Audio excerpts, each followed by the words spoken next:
Quand les nouvelles s'affolent, Métropole fait le point. Le point tous les matins, simultanément sur Radio et Télémétropole. Le point est une courtoisie de la BNC, Arcordia Shipping, les pompes solaires, Chimgé, Unipièces et Lissa Lotto. Madame, Monsieur, bonjour. Bienvenue à la rubrique Le Point de Radio et Télémétropole. Merci de votre fidélité, merci de l'intérêt. Bon début de semaine. On va parler ce matin insécurité, on va parler gang, grâce à ce dernier ouvrage du docteur Neptune Prince et qui est baptisé « Comment comprendre les gangs en Haïti ». Neptune Prince est docteur en urbanisme et géographie. Il est enseignant-chercheur à l'université Quisqueya et à l'université d'État d'Haïti, comme maître en criminologie aussi. Son travail porte sur les bidonvilles, la politique de la ville et de la sécurité dans les pays du Sud. Bonjour professeur, bien dit. Est-ce qu'il y a quelque chose qui manque dans la brève présentation? Et je dis aussi bonjour aux téléspectateurs radio Télémétropole. Ça, c'est un plaisir pour nous aussi de partager ce moment intéressant avec l'auditeur et téléspectateur, notamment avec mon ami et cher ami Wendell. Merci. Docteur Neptune Prince, comment comprendre les gangs en Haïti? Est-ce qu'il y a intérêt à chercher à comprendre les gangs? Si oui, pourquoi? Évidemment, c'est une question intéressante. C'est un titre à la fois provocateur, mais aussi initiateur, puisqu'il y a beaucoup d'intérêt à chercher à comprendre les gangs, puisque si on ne comprend pas, la crise actuelle d'Haïti est loin d'être résolue ou même envisager une solution à long terme. Puisque souvent, on croit comprendre que dès qu'on parle des gangs, ce sont ceux surtout qui circulent avec des armes et en détention des munitions dans la rue. Mais non, je pense que pour comprendre les gangs, il faut d'abord penser à une forme de stratification à la fois nationale, insulaire et à l'international. Donc, à ce niveau-là, je pense que le statut de gang en Haïti est à envisager à 3 échelles. À l'échelle nationale, on peut regarder aussi à la fois les opérateurs, c'est-à-dire les gangs qui sont dans la rue, aussi les acteurs invisibles qui manipulent ou qui assurent la logistique du transport des éléments alimentant la criminalité organisée. À l'échelle aussi insulaire, regardez maintenant les voies de circulation, les portes d'entrée et de sortie de la logistique qui alimente l'insécurité. Et à l'échelle internationale, de regarder, et là j'insiste là-dessus, la sortie de la logistique qui alimente l'insécurité en Haïti. Je pose un problème clair et fort, c'est lorsqu'on analyse maintenant les 700 000 armes à feu qui sont en circulation avec plus de 1,2 million de munitions en circulation pendant 5 dernières années, ça veut dire quoi? Ça veut dire, est-ce que nous autres en Haïti, on est incapables de barrer la rentrée de ces éléments de logistique de l'insécurité, ou est-ce que maintenant il y a assez d'inefficacité dans les douanes, les aéroports aux États-Unis qui laissent sortir autant de matériel alimentant l'insécurité en Haïti? Je pense que le problème est posé à 2 niveaux. Donc la sortie des éléments aux États-Unis et la rentrée des éléments alimentant l'insécurité en Haïti. Donc à ce niveau-là, comprendre les gangs maintenant ou comprendre l'insécurité en Haïti n'est pas une question à bas échelle seulement, mais une question bien stratifiée à l'ordre national, insulaire et international. Et il faut cerner tous ces paramètres-là si on veut effectivement faire face aux gangs, si je crois bien comprendre les explications que vous avez fournies, professeur. Mais il y a des chiffres qui retiennent mon attention. Nous sommes à environ entre 11 et 12 millions d'habitants, environ 27 000 km², 700 000 armes illégales en circulation. Donc, on comprend on comprend tous les pronostics, toutes les prévisions qui avaient été faites il y a des années et qui annonçaient que la circulation allait être difficile pour les citoyens haïtiens si on laisse, par exemple, les gangs fonctionner comme ils le font aujourd'hui. Vous avez dit 700 000 armes. Bientôt, si ça continue, on aura 1 million d'armes illégales. Ah, ben bien, c'est possible. Et c'est possible puisque, et là encore, on regarde maintenant ceux qui sont en fonction, puisqu'il y a aussi un tas d'armes en circulation, puisque je ne dis pas que les 700 000 armes en circulation illégale appartenaient justement à des gangs armés, puisque il y a aussi un autre paramètre qu'on ne prend pas en compte généralement en Haïti parlant d'insécurité, c'est celui de la sécurité privée. Parce qu'aujourd'hui, il y a combien de compagnies de sécurité privée détenteurs du droit de porte d'armes à feu, par exemple? On ne calcule pas ça. Donc, c'est-à-dire que les 700 000 ne sont pas nécessairement entre les mains des membres des gangs, mais aussi dans d'autres structures parallèles de sécurité en Haïti, dont l'État n'a pas un regard pointu et pointu et pointu et aussi en termes de contrôle de l'ordre social et aussi du contrôle de la sécurité comme bien public. Mhm. Je pense que ça, c'est un élément important à considérer. Est-ce qu'on peut parler du rôle des armes dans le fonctionnement d'un gang? Est-ce qu'il n'y a pas de gang sans armes? Ou bien est-ce que le gang peut exister, ou bien est-ce que le gang existe parce qu'il y a des armes? Je pense qu'il y a deux points complémentaires dans cette question-là. D'abord, il n'y a pas de gang sans crime, qu'on appelle bande armée, etc. C'est déjà à finalité de commettre un acte criminel ou un acte délictuel.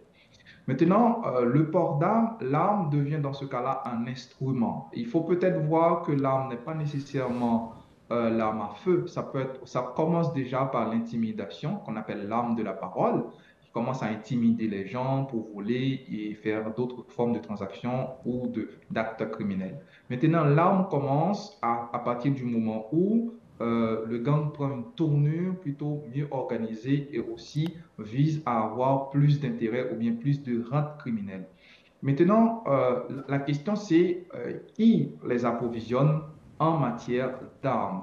Puisque là, quand on regarde maintenant les armes auxquelles ils ont accès, ce ne sont pas des armes à feu fabriquées en Haïti, puisque de toute façon, ce qu'on sait officiellement jusqu'à maintenant, c'est qu'en Haïti, on ne fabrique pas les armes. Donc, ils viennent ailleurs.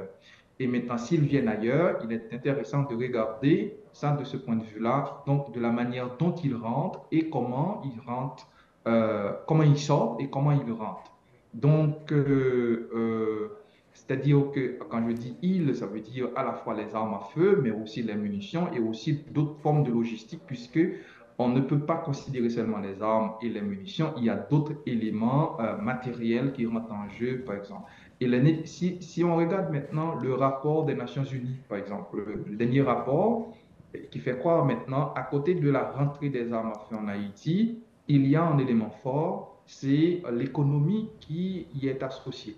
L'économie, par exemple, une arme achetée aux États-Unis à 500 ou 700 dollars et qui va être vendue en Haïti à 5000. Donc, c'est-à-dire que c'est plus de 3 fois, ou bien 3 fois la valeur marchande d'une arme à feu aux États-Unis. Ça veut dire qu'il y a une économie, il y a quelqu'un qui peut alimenter à la fois l'insécurité, mais aussi alimenter son revenu.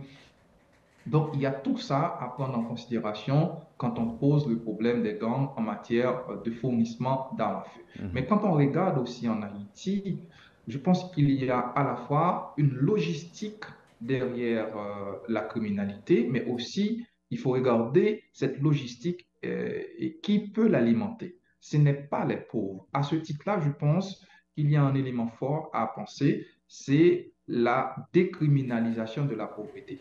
Puisqu'on on croit trop souvent que ce qu'on appelle gang, ce sont les pauvres maintenant. Il faut penser maintenant à une décriminalisation de la pauvreté, puisque la logistique qui est chargée pour alimenter l'insécurité ne relève pas d'une dynamique économique appartenant à la classe des pauvres, puisque ce ne sont pas les pauvres qui ont les moyens pour payer un billet d'avion pour aller acheter les armes, ce ne sont pas les pauvres non plus qui peuvent alimenter la logistique de l'insécurité. Donc derrière tout ça, il y a un acteur, ce que moi j'appelle dans mon livre l'acteur invisible. Autrement dit, les acteurs qui sont dans la rue, moi je peux les qualifier comme auteurs-victimes. C'est-à-dire, ce sont des opérateurs, mais ce ne sont pas les acteurs principaux.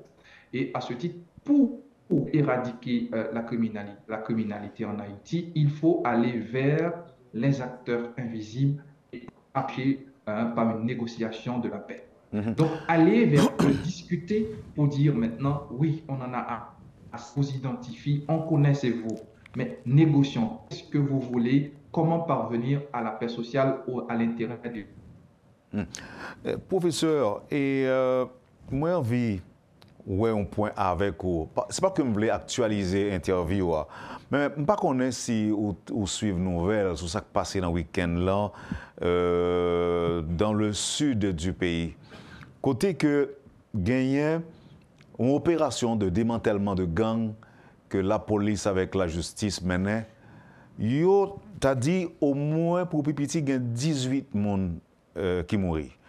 Donc, c'est comme si on sorte de mobilité de la criminalité qui quittait les grandes villes et maintenant qui a gagné du terrain à la campagne.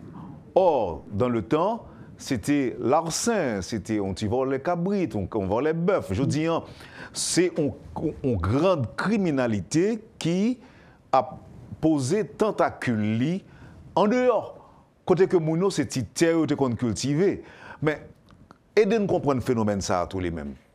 Est-ce que c'est la justice qui m'a fait travailler? Est-ce que c'est la misère qui fait ça? Et nous devons bien comprendre ça. 18 personnes mourent, 18 membres présumés de gang qui mourent, professeur. Donc si 18 mourent, ça veut dire que gagné au moins une cinquantaine. Qui gang n'a gagné au moins une cinquantaine de membres ou bien une centaine de membres. Ça veut dire que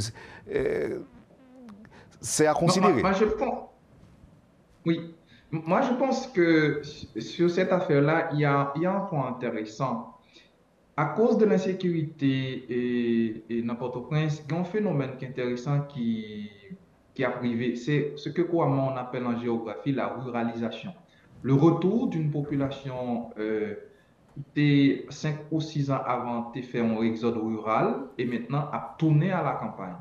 Et là, on tourne à la campagne maintenant, il faut au moins commencer par trouver de quoi vivre puisque certaines fois, ils n'ont pas quitté assez de ressources. Donc, ça, c'est un. Donc, ça peut être un élément maintenant, ce qu'on appelle une forme de criminalité à la recherche de survie. Ça, c'est un. Maintenant, il y a un enjeu important dans ce qui a passé dans le milieu rural là, en termes de formation de gangs. Pourquoi? Élément ou enjeu, ça ne va pas de là, c'est une forme de ce que couramment on appelle anonymat social. Il y a un bail qui est fragile.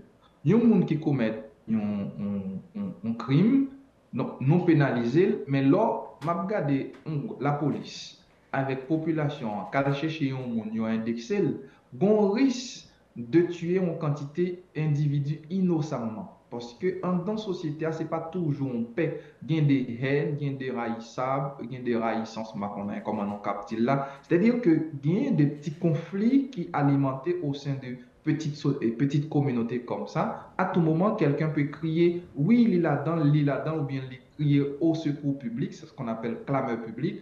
Et à ce moment-là, cette personne indexée peut être victime innocemment.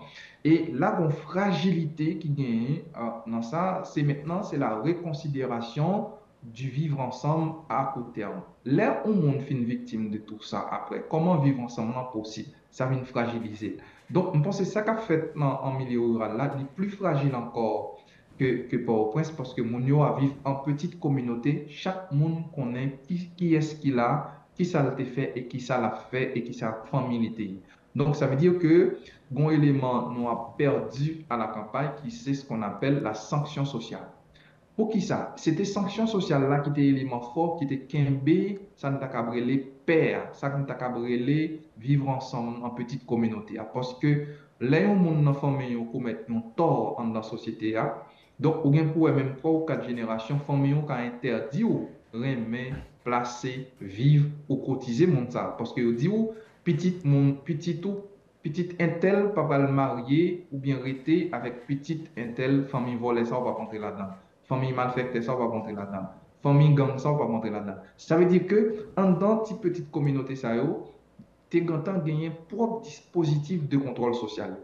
Et là qu'on y a un groupe individu rentré, là, le fait commettre infraction ou bien organiser pour le faire crime dans la société, ça veut dire que tôt ou tard, la va jouer propre. C'est-à-dire qu'il y a 2 sanctions. Une sanction dans l'immédiat, donc il y a lyncher lui, mais aussi dans l'avenir, petite Mounsa ou bien Mounsa va souffrir d'une exclusion sociale sans le pas rendre compte parce que la communauté a mis le dehors sans le pas rendre compte. Non, ça c'est longtemps, professeur. Mais je dis, c'est-à-dire les chefs de gang, ils sont très arrogants. Et puis, ils s'en foutent pas mal. Ils n'ont pas soucié de ça que dit en français du candidaton. Ils ont fait vidéo, ils ont parlé, ils ont battu l'estomac, ils ont dit aussi, mais qui est-ce que vous êtes? Donc, ils sont à l'aise pour dire ça. C'est-à-dire, cette histoire des valeurs, ça n'existe plus pour cette catégorie de gens. Et moi, je pense que quelque part, le premier discours, c'est un discours incitateur, c'est un discours de se mettre en visibilité.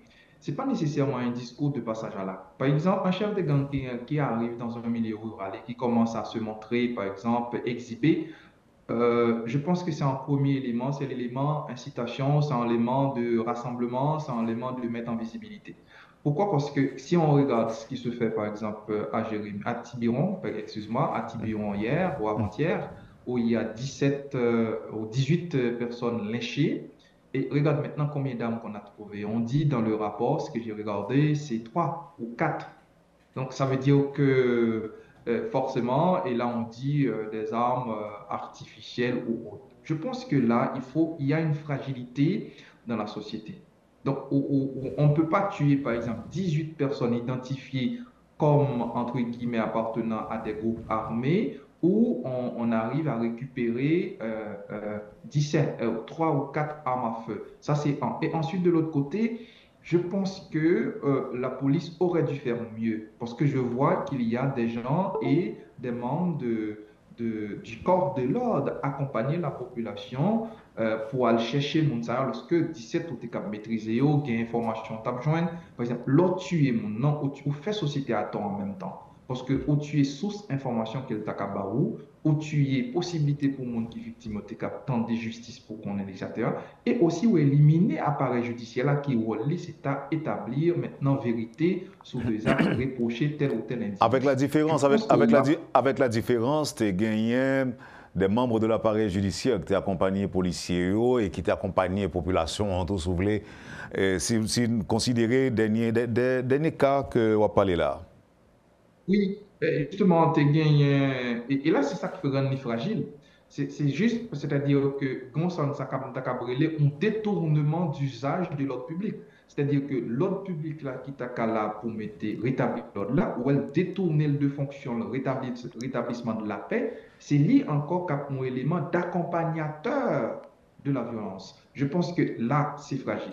Et c'est fragile puisque on va discréditer l'institution qui est là pour mettre l'ordre. Et même si c'est en faveur de la population, même si c'est au détriment de entre guillemets, des gens présumés, donc ça, l'ordre public là, je pense que non, ça ne peut pas se faire de cette manière-là, parce qu'il n'y a aucune société qui peut sortir d'une crise par l'assassinat, par la violence, par le meurtre. Non, il n'y a aucune société capable de s'en sortir comme ça. Oui, mais là encore, est-ce que nous ne devons pas tenir compte, professeur, de réalité pays d'Haïti en ça lié aujourd'hui. En réalité, c'est que ça lié, c'est des gangs qui ont tué, kidnappé, violé. Ils ont tué femmes. Récemment, gagné une dame, un chef gang, logé 3 cartouches dans l'appareil génital. C'est un acte révoltant.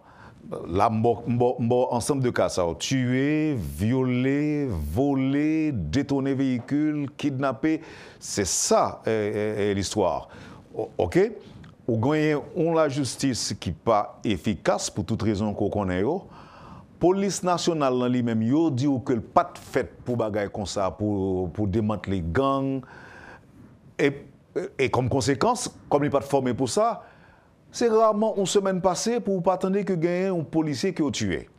Donc, ça veut dire qui ça? Ça veut dire que toute structure, ça, tout élément, ça, yo retrouvé pour compte devant un phénomène que pas habitué avec les populations qui a victime lui-même et que l'autorité a l'impression que pas réglant rien pour eux. Ça, c'est un.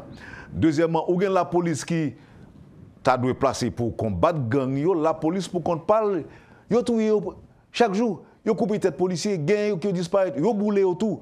Donc maintenant, est-ce que c'est pas, souvenez, si nous font un petit flashback, est-ce que c'est pas Bois-Calais qui était bail résultat il y a quelques mois et que nous vient plus couer dans ça que couer dans l'autorité qui pourra freiner phénomène qui apprend de l'ampleur parce que là tu es 18 personnes qui ont des présomptions de membres de gang, c'est extrêmement grave. Ça veut dire que le phénomène est d'ampleur, professeur. Oui, oui. Et ça, question ça qu'on est, ça veut dire pour moi, il veut dire que nous sommes en crise. Et question ça tout, il veut dire pour moi, je dis à la vive situation autodéfense, situation autojustice, situation de perte de repères humains. C'est-à-dire que nous ne venons pas considérer l'autre là comme égal à nous, c'est-à-dire que la considération de l'autre nous perdit ça. Et comme ça, il le dit aussi dans l'analyse en profondeur qu'on sorti société à la donne, nous pas qu'à sortir dans ça si nous pas chercher à recoller morceaux que nous avons perdu là. Chaque grand monde considère l'autre là comme frère, comme haïtien pareil.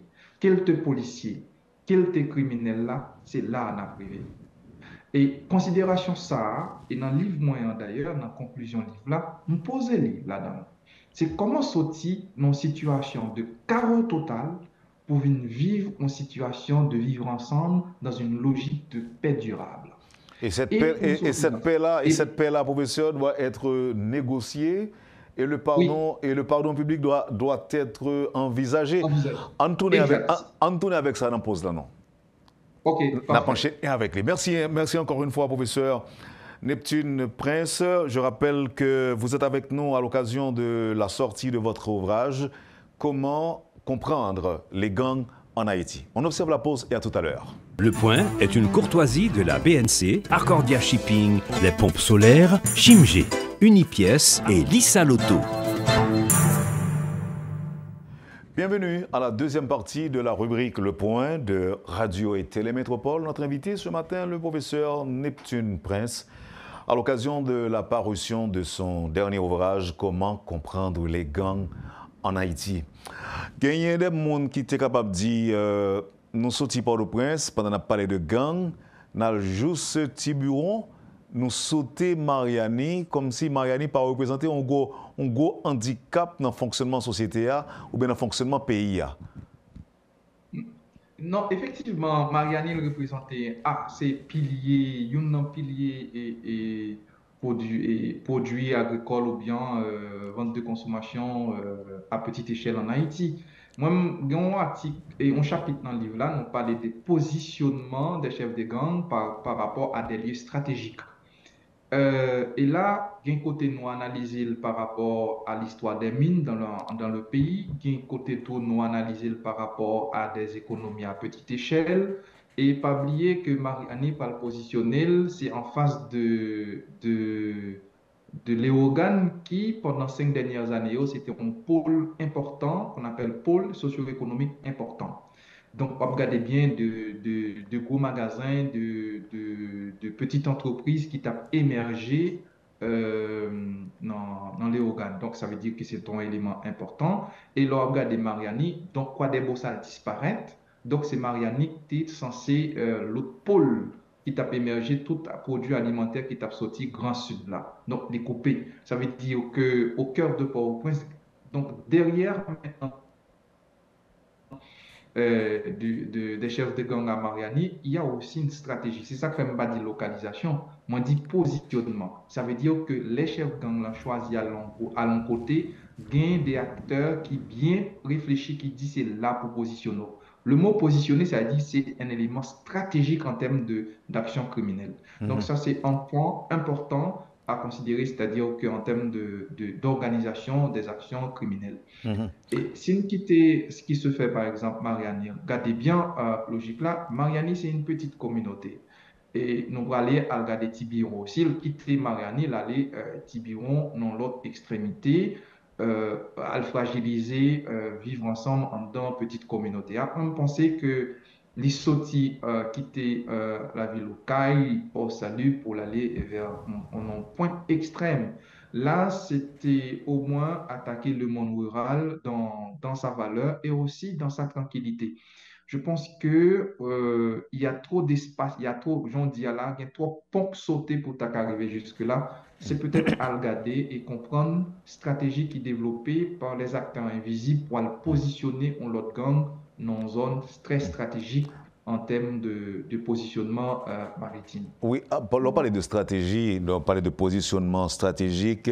Il y a un peu de monde qui retourne dans Tiburon, la Jamaïque, qui est en face. C'est ça m'a parlé. C'est ça. Gain de positionnement stratégique. Ça veut dire que contrairement à ça, moun yo pensé, et que son question de kidnapper moun, tuer moun, il y a l'autre bagaille d'elle, il y a l'autre activité qui a mené dans le fonctionnement gang yo. Oui, bien sûr. Moi-même, dans le document, il y a un chapitre dans le livre là, nous explique comment gang yo positionné yo par rapport à des espaces qui, de tort ou à raison, qui identifiés comme des sources, soit des aires protégées ou bien des territoires pendant un certain temps, côté identifié des mines ou bien des zones protégées, que l'État haïtien a déclaré aux zones de protection, aux zones protégées. Donc, ça veut dire que positionnement gang yo pas dans des zones tout simplement insignifiantes sur l'ordre environnemental et sur l'ordre économique. Donc, ça veut dire que c'est ça m'a parlé de négocier avec acteurs, puisque chaque fois où on gang positionné dans zone, donc ça veut dire qu'on élément soit du sous-sol, donc peut-être soupçonné, ou qu'on élément dans l'économie qui a pas limite. Donc, ça veut dire que c'est ça que fait, nous parler dans le document, la logique stratification de la criminalité en Haïti doit être pensée à 3 échelles. Donc, mon cap pensé là, il faut regarder comment elle a fonctionné et opérationnalisé à l'échelle nationale, mais regarder tout comment elle a positionné par rapport à acteurs internationaux là qui lié des éléments. Il y a une question qui vient trop souvent dans l'opinion publique là, c'est la question du sous-sol en Haïti. Pendant Gangyo a fait même travail là. Par exemple, étonnamment, dernièrement, tu as regardé Cité Soleil, Brité Coury, que gagner des choses. Vrai ou faux, moi je ne me prononce pas là-dessus puisque je n'ai pas encore de preuves comme scientifique. Mais la grande question, c'est que aujourd'hui, le positionnement des gangs, les témoigner effectivement d'une pensée stratégique à la fois militarisée et aussi stratifiée dans les actions criminelles en Haïti. C'est pas une action avec une insignifiance territoriale. Voilà pourquoi, dans le texte-là, on parlait de gang-là devenu un phénomène territorialisé à l'échelle des quartiers. Oui, moi, ça, tout sous couverture du livre-là. L'insécurité et la criminalité en Haïti sont devenus des phénomènes territoriaux à l'échelle des quartiers. Oui, c'est exact. Parce que à un certain moment, il n'a pas évolué à l'échelle nationale. C'est des pôles. Et côté oppositionné, c'est toujours une raison qui justifie que telle zone soit affectée par tel groupe armé. Ça veut dire qu'on parle dans ce cas-là non pas du hasard, mais d'une forme de positionnement militarisé. Parce que c'est comme son nom, l'armée.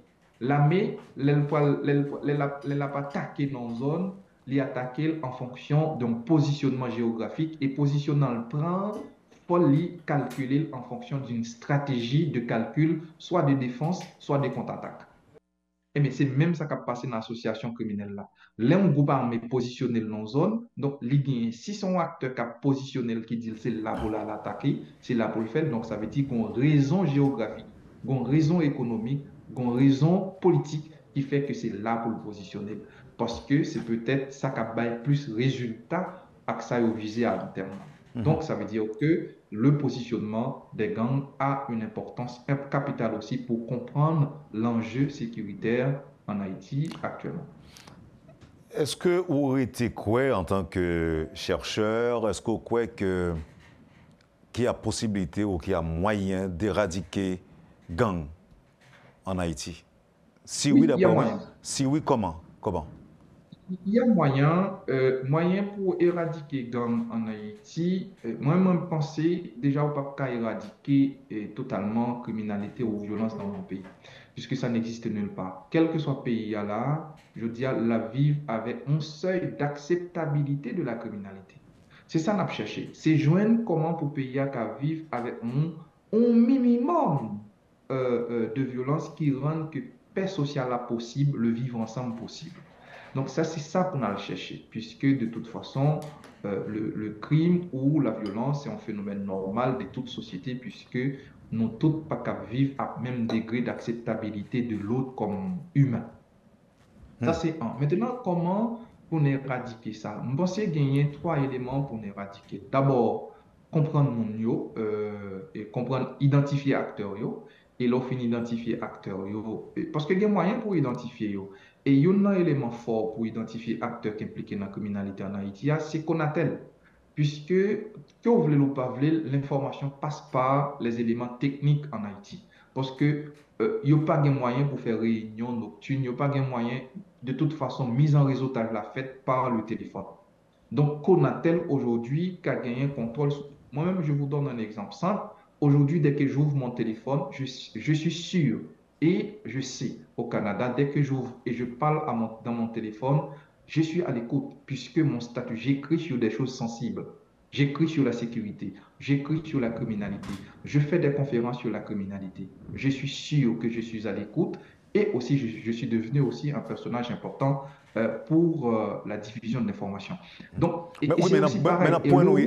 Maintenant, point nous y est là, je dis à la une communication est capable utile, mais elle est capable difficile pour endiguer ou bien éradiquer gang yo ou bien la criminalité dans la mesure où yo connaît qui côté yo yé, yo connaît qui tout le monde connaît qui côté gang yo basé et pas de réponse à ça véritablement. Et éradiquer est possible. Éradiquer, c'est déjà, donc c'est affaiblir en termes d'alimentation de ressources, puisque pour gang les fonctionnels, c'est parce qu'il y a des réponses, par exemple, des armes, des munitions. Donc c'est déjà le premier élément. Et aller négocier avec notamment les États-Unis. Juste sur les États-Unis, parce que dernier rapport des Nations Unies en fait que 80% des armes qui alimenté gang en Haïti sortent les États-Unis, à la fois des armes avec munitions. Donc c'est maintenant aller négocier. Donc, il faut au moins une diplomatie, un vis-à-vis important qu'à négocier sur la paix en Haïti. C'est un. Deux, et là, arrivé maintenant, mettons pression importante sur la rentrée maintenant des éléments logistiques de la criminalité. Donc, diminuer pour voilà. Trois, maintenant, aller sur le terrain, aller négocier avec acteurs, opérateurs. L'aime dit acteurs, opérateurs, chers gang, aller négocier ensemble avec eux, joindre en façon. Et maintenant, trouver une alternative pour 2 mois, 3 mois, déposer les armes. Et si vous pas déposer maintenant, rapport de force va venir après 2 ou 3 mois. Parce que si vous pouvez aller dans une logique de rapport comme ça, donc je suis sûr que l'État ici n'a pas de moyen aujourd'hui pour l'éradiquer par la force de pression. Pourquoi il y a un moyen ça là aujourd'hui? Puisque, pour qui ça? On va dire pas de moyen, quel que soit le corps qui t'a venir national ou international, qui t'a venir pour éradiquer en Haïti, il pas joindre appui total de la population en termes d'alerte. Parce que pour aller dans le gang, il faut qu'il y ait un appui population qui fait ci, fait ça. Je dis à la population, il y a une méfiance qu'elle exprimée à l'égard du corps de la police parce que dernier rapport l'a fait quoi que gagner chaque gang qui gagne là-dedans 30 à 40% membres qui gagnent des relations quelconques avec un ou deux, trois policiers. Donc, qui garantit mon va le gagner, l'elle bat l'information va pouvoir diffuser, flûter, et qu'il va le prendre comme espion, et donc au risque de perdre sa vie. Donc, ça, c'est un élément fort. Donc, dans ce cas, l'éradication de la violence ne peut pas se faire d'une manière ou d'une autre à tort tout de suite. Il faut maintenant commencer par une approche plutôt, non pas par une approche pénale ou une approche judiciaire au premier plan, mais justement par une approche de la communication. Et approche communication, et je pense que mon élément fort, symbolique, qui me dit dans la conclusion du livre, là, c'est le pardon. L'État haïtien et les responsables aujourd'hui, ils doivent commencer par demander société à pardon pour jouer sur le symbolisme du pouvoir. Ministre justice, Premier ministre, avant même l'État penser vers l'élection, ou bien quoi que, quel que soit élément de l'ordre public, annoncer, faire un mea culpa, il y a des résultats. Montrer à la société qu'on rend compte, ou connaît comment il a souffert. Puisque, et j'ai écrit aujourd'hui d'ailleurs, les plus forts, leur reconnaître douleur l'autre monde qui leur senti douleur pas. Parce que leur reconnaître douleur l'autre monde, ou montrer que c'est humain. Ministre justice a gagné pile intérêt, ou bien Premier ministre a gagné pile intérêt pour résoudre le problème, non, fait mea culpa. Société d'Haïti, frère Maxime, moi connais n'a souffrir. Moi ouais corps. Moi tendais combien de monde qui mourit. Moi tendais combien de monde qui kidnappé. Moi connais combien de monde qui quitté Caille, yo fait 10 ans pour investir pour construire, yo courir quitter parce que gang envahit yo. Moi connais tout ça. C'est jodi a m'a demandé nous pardon et pour me joindre pardon nous, m'a invité nous bail coup de main avec force de l'ordre là pour nous résoudre le problème. C'est dans à l'aide chaque grand monde va dire là moi connais un tel dans gang, moi connais un tel dans gang. C'est là où on va commencer à jouer une résolution. Mais si c'est arme, on va armer le monde, mettez force dehors, ne pas marcher comme ça, parce que chaque monde, je dis à l'échelle de quartier, il y a un cousin, un frère, ou bien un ami, un monde qui l'école ensemble avec la primaire, un monde qui connaît, il connaît dans le gang. Et s'il dit ça, mon tôt ou tard, à pas attaquer. Donc, ça veut dire que, donc, il y a ce qu'on appelle échange du silence pour la sécurité de soi. Donc, moun na vivent dans le quartier, il connaît ça, mais il fait ce silence parce que moun qui peut garantir de sécurité, il n'est pas qu'à bal parole ça, il n'est pas qu'à bal renseignement ça, information il n'est pas qu'à bal parce que le pape a découvert parce qu'il est safe. Dans ce cas, seul moyen pour le sauver pour lui, c'est garder le silence. Donc, maintenant, comment sortir, comment alimenter et rétablir la confiance de la population dans les quartiers, sortir du silence vers la parole des dénonciations. Et pas n'importe quelle dénonciation, mais la parole de la dénonciation avec un suivi de sûreté à côté de la population. C'est là qu'on va commencer à attaquer question sécuritaire. Mais si c'est un policier ou pas armé, déjà le rapport montre qu'il y a une quantité de policiers qui n'ont connivence avec Gangyo, etc. Mais c'est compliqué. Je pense que l'éradication n'est pas, à mon avis, au prime abord, par une approche de rapport de force direct, mais d'abord par une approche de communication et de sensibilisation, notamment. Donc, est-ce que tu as dit non, professeur, que ce serait même pas nécessaire d'envisager le déploiement de la force multinationale avec à sa tête les Kenyans, non? C'est pas nécessaire. Il y a moyen pour nous résoudre le problème en Haïti sans ça? Abzo Wendel. Problème non, et déploiement force internationale, là, s'il était si sérieux que ça, les États-Unis ne pas d'abord Kenya. Ah bon? Non. Il n'est pas si sérieux que ça.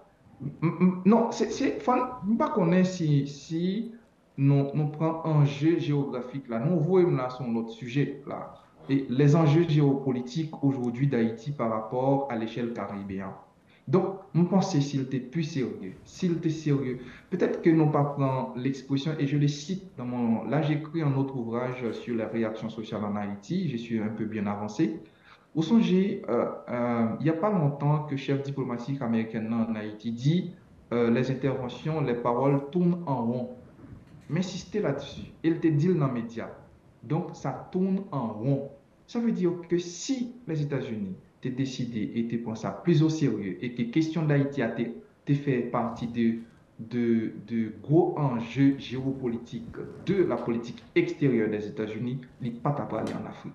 Il est à aller maintenant autour de l'Amérique latine, j'en ai fait, ou aussi il est à aller de par sa force, parce qu'il y a assez militaire nécessaire pour le dire non, nous trouvons là, m'a déployé ça. Alors, les États-Unis, dans sa force, par exemple, parmi les militaires américains, ils pas qu'à envoyer 1000 ou 2000 ou 3000 en Haïti. Tu crois que l'État va chercher au Kenya, aller parler, faire tout tralalala, voyer CARICOM, faire tout tralalala pour voyer 2 à 3000 soldats en Haïti, si c'était aussi intéressant et important? Je ne crois pas.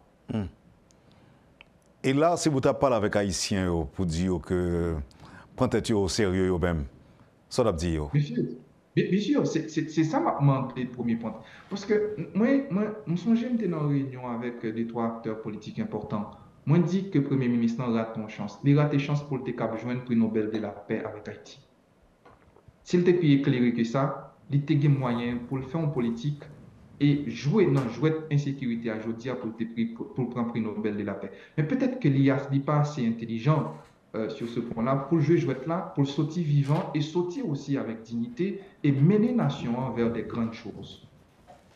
C'est ça qui n'est pas qu'à arriver. Parce que dans un contexte pareil, il y a moyen de travailler avec deux jeux, ensemble de théories sur la question de sécurité pour te sortir pays à non trou et lui-même pour sortir la tête haute comme leader et même arriver à joindre le prix Nobel de la paix. Mais c'est juste que le pas arriver fait dépassement ça. Parce que, une logique à chaque fois qu'on fait appel à l'international, c'est ça la faiblesse d'un ensemble d'acteurs en Haïti, puisque en Haïti, il nous manque de vis-à-vis. Nous ne pouvons pas négocier avec l'international là, parce que si nous n'a pas assez de répondants théoriques, l'aile qu'on est dans tel jeu, mais comment mais comment pour le négocier, mais quelle stratégie pour le mettre, mais sous table mais qui enjeu qui gagne, mais comment pour faire négociation yo. Ah ben, international là, tout là, mettez des vis-à-vis faibles pour et les ça, pas bien. Donc, il pas de résultat. Et je pense que la communauté, moi, je vais un exemple simple pour montrer comment il ne pas prendre au sérieux. Un ensemble de personnages, CARICOM arrivé en Haïti, ou est qu'on partenaire que vous voulez négocier avec à 11h du soir, par exemple. Ou dit vous voulez réunir avec demain matin à 8h et pour écrire à 11h du soir, vous met le bali pour dire que nous allons rencontrer demain à 8h à Montana. Et vous prenez partenaire ça au sérieux? Et je suis d'accord tout à fait avec des équipes qui refusaient d'aller rencontrer les partenaires de CARICOM parce que certainement, ce n'est pas du sérieux. Et je suis sûr que s'il était plus sérieux, Canada, l'aile sortie dans CARICOM, donc Canada t'apprend en jeu. Il faut que ça c'est CARICOM les bails. Par contre, ainsi de temps en temps, si après côté la sortie, les États-Unis à un certain moment prennent leadership des interventions en Haïti, ils sortent les remettre Canada. Le Canada pas d'accord de voir dans CARICOM. Je dis à CARICOM dit bon, on a fait jongler pour sortir là-dedans, on a le au Kenya. C'est un ping-pong. Ça veut dire que c'est juste qu'il ne faut pas prendre au sérieux. Et c'est le moment aux Haïtiens de prendre son affaire politique au sérieux et notamment d'engager les partis politiques et aussi d'engager les universitaires, puisque que ce soit les universitaires du côté d'Haïti ou qui vivent en Haïti ou ailleurs, en sorte que notre pays nous au sérieux. Professeur, pendant que vous là, ça qui vient en tête, moi, c'est l'explication que vous avez dans le commencement entretien sur la classification criminalité, trois échelles, monde qui est dans la rue, les nationaux qui peuvent se révéler des invisibles, des acteurs invisibles, et la communauté internationale. Pour une bonne prise en charge de la question, est-ce que vous préconisez que nous tuions nous, ce n'est qui dans la rue qu'avec Zamio, tuer nous, pas occuper la communauté internationale là, qui lui-même a imposé des propres lois pareilles, alors que c'est nous-mêmes qui avons mouru, et maintenant pour nous chercher identifier les acteurs invisibles. Moi, je dis clair, c'est d'abord, pendant notre mobile, nous ne pas tuer juste acteurs visibles, nous neutraliser acteurs visibles. Nous neutraliser par la parole, par le symbolisme et aussi par l'action. Je dis à qui ça empêche l'État haïtien mobiliser l'armée qui à la fois gagne, quel que soit le 100 personnes, l'été 200 soldats qu'elle gagne, mobiliser. Pour qui ça, on va chercher 1000 personnes Kenya, alors qu'on peut joindre 1000 personnes dans l'armée la caille. Pour qui ça, on pas fait fierté, 1000 personnes dans la caille, on a moyen. camper sous table avec les États-Unis, dire, on va chercher, on va envoyer 1000 personnes, on va mobiliser 1000 personnes sur Kenya, on va 1000 personnes dans la Cameroun, dans l'armée, et me décider, pas demander pour pas faire proposition, parce que non pays ou pas caché à faire proposition par rapport à la communauté internationale, ou décider, les gains pour venir joindre, pour compléter la décision qu'on prend. Mais décision qu'on prend pour le pays, renforcer le pour moi. Donc, décision, c'est qu'on mobilise l'armée, la CAI, puisque de toute façon, l'armée a vivre avec l'argent qui sortit dans la trésorerie publique. C'est le budget de l'État qui a alimenter chaque membre, depuis petit soldat jusqu'à membre état-major. C'est l'argent de l'État. Donc, on vient pour mobiliser. Et à côté de tout ça, on mobilise la police, on mobilise Bécha. On vient toute force de l'ordre, on mobilise, on dit, bon, on neutraliser, donc de façon opérationnelle, on neutraliser acteurs qui sont cabrélés gang à Sapatio. Maintenant, l'État lui-même qui va négocier avec acteurs invisibles qui a alimenté la criminalité. Eh bien, je vais identifier, je vais réunir, je vais négocier ensemble avec eux. Et il y a une diplomatie qui va faire l'autre travail. Et diplomatie, à l'échelle internationale, il va négocier PA pour vous, puisque il faut avoir courage. Même avec un pile jeune, Kabesh te fait, il y a de grands intellectuels qui te font. Il y a courage pour dire avec diplomatie américaine, nous faisons pays assez. Nous faisons société assez. Si c'est le contrôle du sous-sol nous besoin, si c'est le contrôle territorial nous besoin, nous prêts pour négocier, pour jouer une part là-dedans, mais pour payer à sortir gain pas ou sortir gagnant. On négocie ça. Donc il faut avoir courage pour dire. Et si vous n'avez pas courage pour dire, par exemple, que ça qu'a fait là, c'est l'appauvrissement, c'est la destruction d'une société qui était sortie en état modèle, je dis à qui vient tout en état décivilisateur. Donc, c'est quoi ça pour nous gagner, par exemple? Pour nous camper, pour nous dire à la communauté internationale, nous comprenons jouer là, mais ça me voulait, mais ça me décidait, mando apport. Et ça, on voulait avoir joindre sous comme ça. Reconnaître ça. Alors, il y a des gens qui disent que oui, c'est possible, ça peut se faire, mais tu as semblé qu'on a besoin d'une nouvelle classe d'hommes, une nouvelle classe de dirigeants politiques qui ont même tout, d'après informations disponibles, une responsabilité dans la gangstérisation paysan. Il y a un peu moins qui était quoi dans ça? Mais moi, je finis sur le point ça.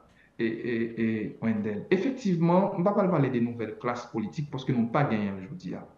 Pas gagné classe politique aujourd'hui, pas gagné élite là parce que le pays a déshabité. Et c'est ça qui parle de nos chances, c'est la fonction de la crise même. Je dis la crise n'a vivre là, c'est une opportunité que nous gagnons pour Haïti vivre et sortir bien. Dans 10, 20, 30 ans encore. Parce que chaque fois en société vivre une crise, c'est chance société à gagner pour le sortir, pour le planifier, sortir tête li dans 10 à 15, 20 ans. Si crise n'est pas toi là avec les tours. Bon, oui, non, crise n'a pas fini. Crise n'a pas fini avec elle parce que sinon, il n'y a pas pris les crises. Crise là, c'est permettre individu ou bien société à prendre conscience de son état malade. Donc toute crise est passagère, selon vous-même. Pardon? Toute crise est passagère. Oui, c'est sa fonction même. Parce que crise là, c'est ça le métier, c'est garder Passo comme élément troublé et au pas tourner là-dedans, et garder Avenir comme élément incertain et qui peut permettre de penser présent. Et je vais vous donner plusieurs exemples. Tout pays qui a sorti en Europe, il a sorti dans une crise qui permet au moins de prendre un développement vers l'année 50-60, par exemple. Donc l'Allemagne, je dis, qui c'est premier puissance économique en Europe. Il était sorti dans deux crises, là, il a perdu une guerre, et il passé dans vraiment des péripéties après la Deuxième Guerre. Donc, c'est crise-là qui balle élan pour le sortir là-dedans. Donc, il y a tant d'autres pays. Bon, laissez-moi aller dans les pays en Europe. Juste à regarder là, par exemple, en Afrique, moi, je toujours cité Rwanda, par exemple, dans le travail. Rwanda, je dis, apprend un gros élan en Afrique. C'est après crise 29 juillet 1994, génocide de Rwandais. Donc, ça veut dire que faut penser crise là comme une chance. Faut pas seulement à parler comme un élément qui est déstabilisateur, mais la crise aussi a une fonction de relan. Donc, c'est lui pour permettre à la société à prendre conscience pour le relancer sur le pas sûr. Oui. Et c'est pourquoi, à ce moment-là, on peut parler aussi de la gestion post-crise. Un dernier point à prendre avec vous, professeur. c'est d'autres crises qui viennent greffer sur d'autres crises, sur crise que nous vivons là. C'est le départ massif des jeunes Haïtiens vers l'extérieur. Et information disponible fait quoi que ce n'est pas seulement les gens qui n'ont pas qu'à travailler, les gens qui sont âgés, c'est surtout des jeunes et en grande majorité des jeunes bien formés. Alors, comment société ça pour le former si que tout le monde qui gagne au niveau, au minimum de formation, il a décidé Biden quoi? Wendell, ouais, question ça opposée, c'est une question d'État et aussi une question de conscience nationale. Hier, je parlé avec un collègue, l'autre monde que l'université a formé, ça ne va rendre compte, on ne pas parler souvent, chaque étudiant dans l'université, l'État, sont boursiers liés. Et qui est-ce qui bat le bourse là? C'est l'État haïtien. Parce que moi-même, moi, c'est professeur à temps plein à l'Université d'État d'Haïti. Mais l'autre grand individu, l'État a investi à peu près entre 100 à 140 000 dollars haïtiens pour étudier pendant 4 ans. Donc, l'agence a sorti dans la trésorerie de l'État, dans la caisse de l'État.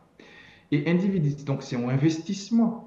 L'on pays qu'on y attend, c'est l'État qui investit autant d'argent là-dedans, les pour le bail retomber, pays a ouvri un porte baou, les dou la bonne aide humanitaire, les rapatrier tout le monde qui a alimenté service la caille. Ça relève maintenant un processus d'appauvrissement. Les rend pays plus pauvres que jamais parce qu'ils prennent câble, ils prennent ressources.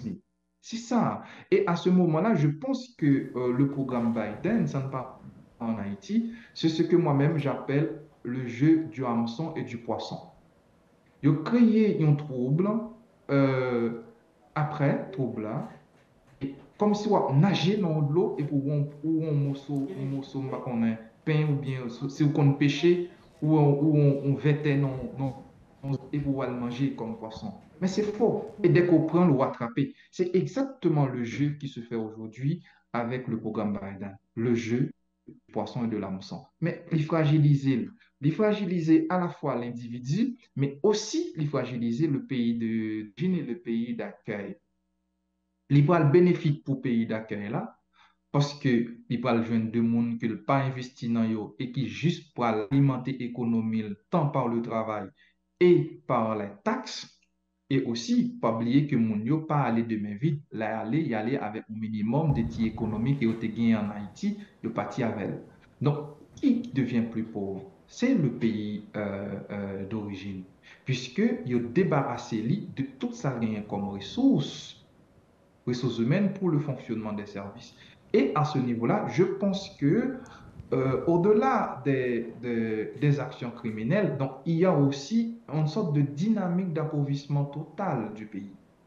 Et sans que l'État ne rende compte et que parfois, même à l'échelle individuelle, on ne se rend pas compte de ça. Ça veut dire qu'on perd deux éléments majeurs pour le progrès d'Haïti. L'élément majeur là, c'est la conscience nationale qui est capable d'avoir une conscience patriotique.